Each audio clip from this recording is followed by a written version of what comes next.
Robert Kiyosaki की किताब rich dad poor dad वो किताब है जिसने मेरी जिंदगी बदली है। इस किताब में जो सबसे खास 10 बातें हैं जिसने मुझ पर असर डाला है, मैं आज वही आपसे शेयर करने वाला हूँ। ये बातें बहुत ही प्रैक्टिकल हैं और लाइफ चेंजिंग है।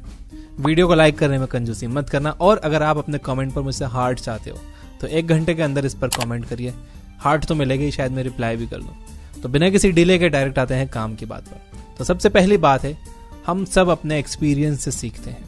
रिच डैड पुअर डैड किताब में रॉबर्ट कियोसाकी बताते हैं कि कैसे उन्होंने पहली बार अपने दोस्त के डैड के साथ काम करना शुरू किया। बुक में रॉबर्ट अपने डैड को पुअर डैड कहकर बुलाते हैं। वो उन्हें हमेशा स्कूल में अच्छे नंबर लाने के लिए कहते थे ताकि डिग्री मिलने के बाद उन्हें बेनिफिट्स वाली कोई स्टेबल नौकरी मिल सके। लेकिन रॉबर्ट के दोस्त के डैड, जिन्हें वो किताब में रिच डैड कहकर बुलाते हैं, उन्हें सलाह देते हैं कि अगर वो ये समझ जाएं कि पैसा असल में किस तरह से काम करता है तो वो कभी भी पैसों के लिए परेशान नहीं रहेंगे। शुरू में रॉबर्ट ने जेरोक्स कंपनी के लिए काम किया था क्योंकि उन्हें लगता था कि वो थोड़ा शर्मीले नेचर के हैं, और उस समय जेरोक्स कंपनी अच्छे सेलिंग प्रोग्राम्स के लिए काफी फेमस थी। रॉबर्ट जानते थे कि कामयाब होने के लिए चीजों को बेचने की कला सीखना आना बहुत जरूरी है। इस तरह प्रैक्टिकल लर्निंग की मदद से वो जल्द ही कंपनी के सबसे अच्छे सेल्स पीपल में से एक बन गए, और उस नौकरी से जरूरी एक्सपीरियंस पा लेने के बाद उन्होंने उस नौकरी को छोड़ दिया। यहाँ पर हमारे लिए लेसन यह है कि सिर्फ कॉलेज की डिग्री लेना काफी नहीं है। कामयाब होने के लिए आपको बोल्ड बनकर सीधा फील्ड में उतरना होगा और वहां से चीजें सीखना पड़ेगी। जिंदगी में सबसे ज्यादा कामयाब स्मार्ट लोग नहीं होते हैं, बल्कि बोल्ड लोग होते हैं। नंबर 2, आप सबसे पहले खुद को पे करो। ये बात सबसे पहले the richest man in Babylon किताब में लिखी गई थी, और रॉबर्ट कियोसाकी ने इस बात को अपनी जिंदगी का एक बहुत ही जरूरी फाइनेंशियल रूल बना लिया। रॉबर्ट बताते हैं कि ज्यादातर लोग अपनी सैलरी मिलने से पहले ही उसे पूरी तरह खर्च करने के रास्ते ढूंढ लेते हैं, और फिर भी ज्यादातर समय उनके खर्चे पूरे ही नहीं हो पाते। इन सब के बीच में सेविंग्स तो बहुत दूर की बात है। इसलिए जब भी आपको अपनी सैलरी मिलती है तो आप हमेशा उसका 10% अपने पास अलग रख लो।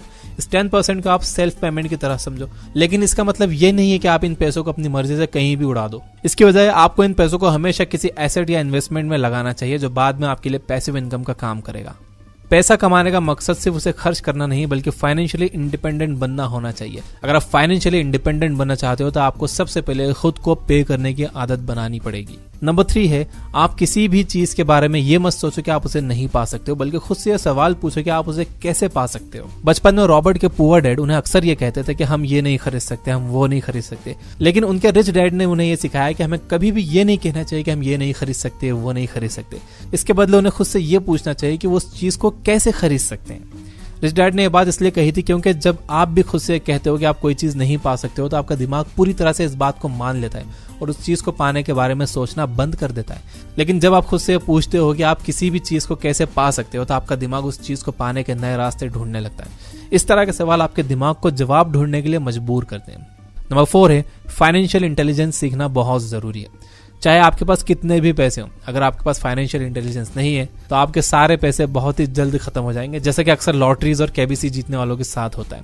कई लोगों को लगता है कि अमीर बनने के लिए सिर्फ बहुत सारे पैसे कमाने की जरूरत होती है, पर यह बात सिर्फ उन्हीं लोगों के लिए सच है जिनके पास फाइनेंशियल इंटेलिजेंस होती है। जिन लोगों के पास फाइनेंशियल इंटेलिजेंस की कमी होती है वो चाहे कितने भी पैसे कमा ले हमेशा गरीब ही रहते हैं। आपको केबीसी और लॉटरी में करोड़ों रुपए जीतने वाले कई लोगों के एग्जाम्पल मिल जाएंगे जो वापस गरीब हो गए।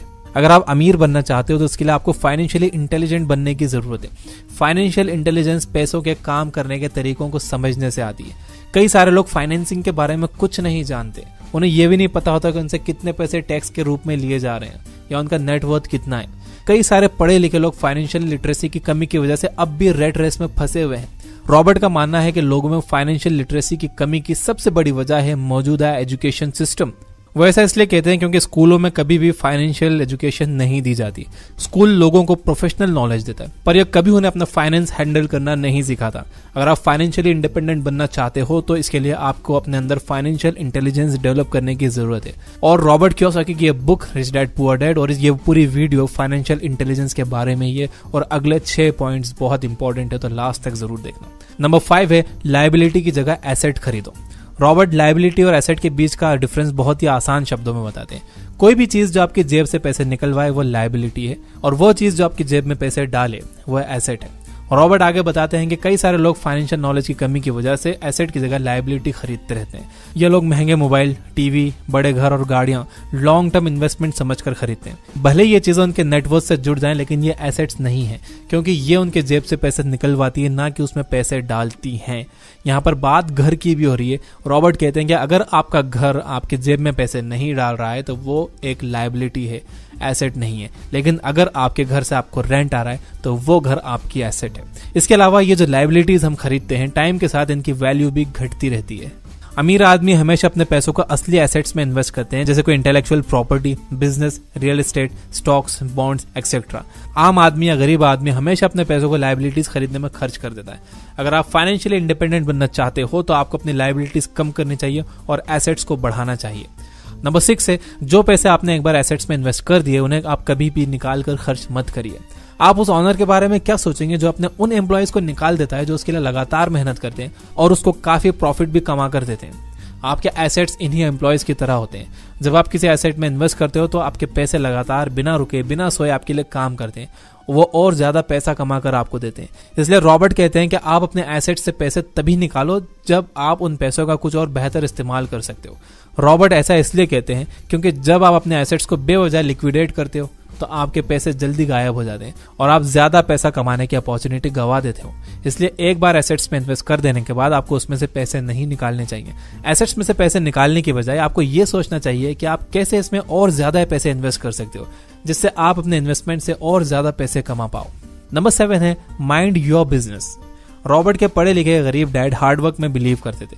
वो हमेशा रॉबर्ट के स्कूल जाकर मेहनत करने और अच्छे नंबर लाने के लिए कहते थे ताकि उन्हें आसानी से कोई स्टेबल नौकरी मिल सके। पुअर डैड उन्हें कहते थे कि कंपनियां उन एम्प्लॉयज को पसंद नहीं करती जो हर साल अपनी नौकरी बदलते रहते हैं, और जो एम्प्लॉयज कंपनी के लिए वफादार होते हैं उन्हें वो इनाम देती है। पर रॉबर्ट के रिच डैड ने उन्हें सलाह दी कि अपनी खुद की सीढ़ी लगाना दूसरों की सीढ़ी पर चढ़ने से ज्यादा अच्छा है। हमें अपने खुद के काम पर ध्यान देना चाहिए। अपने खुद के काम पर ध्यान देने का मतलब ये नहीं है कि आपको अपनी नौकरी छोड़ देना चाहिए। इसका मतलब सिर्फ ये है कि अगर आप दूसरों के लिए काम कर रहे हो तो आपको उस काम से वो सारी जरूरी बातें सीखनी चाहिए जो आपको खुद के काम को बनाने में और बढ़ाने में मदद कर सकती है। नंबर 8 है, हमारी पैसों के मामले में सक्सेस इस बात पर डिपेंड करती है कि हम अपने डर को कितने अच्छे से संभाल सकते हैं। अमीर और गरीब लोगों के बीच एक बड़ा डिफरेंस उनके डर को संभालने के तरीके से जुड़ा है।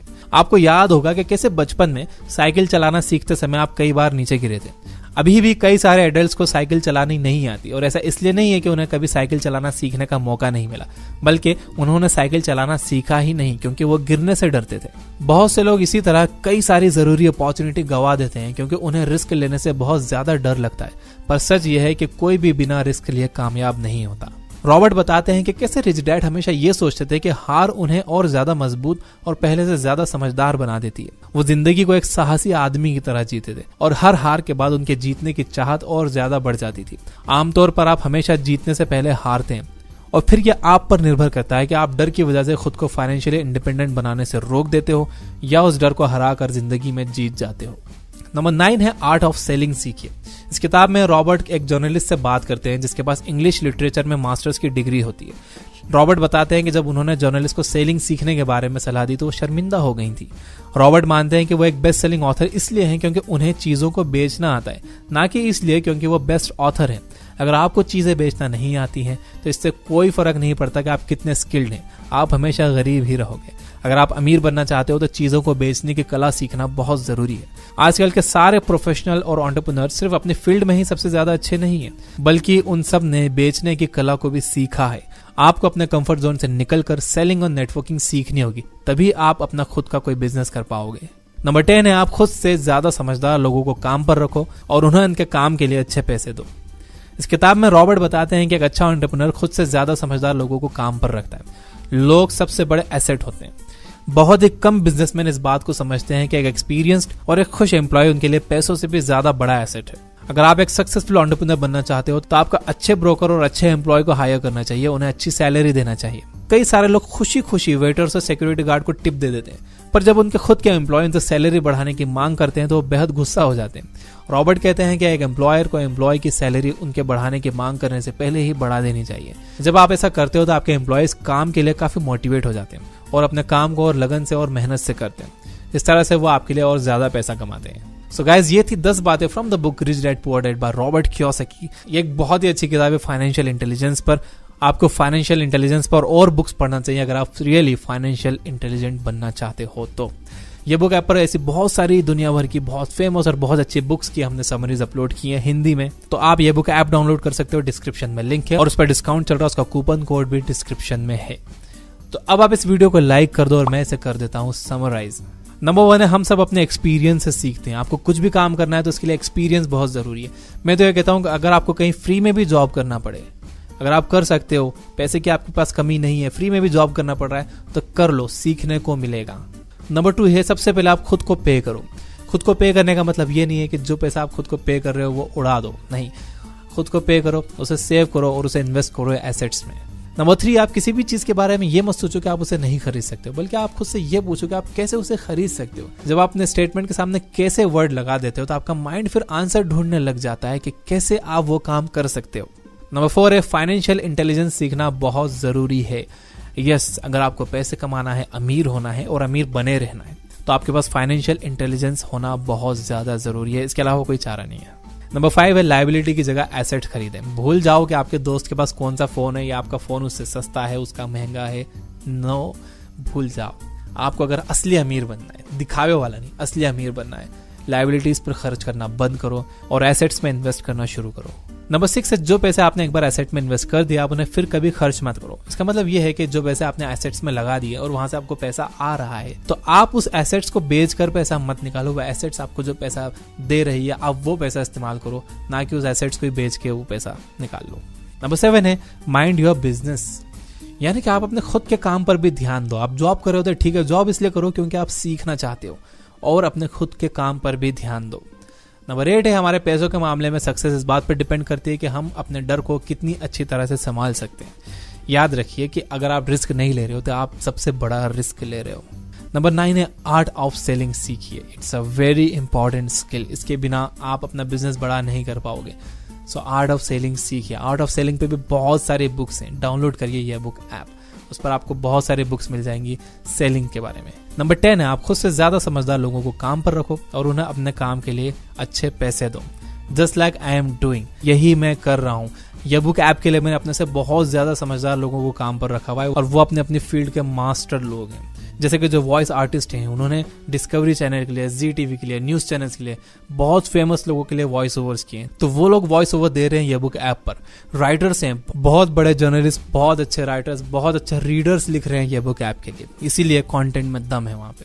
तो हमेशा अपने से अच्छे लोगों को हायर करो, पैशनेट लोगों को हायर करो और उनको अच्छा खासा पे करो ताकि वो अपना काम दिल लगाकर कर सकें, पूरी क्रिएटिविटी के साथ कर सकें। So all the best. Finally, you guys are amazing. Keep reading, keep learning, keep growing. Thank you for watching.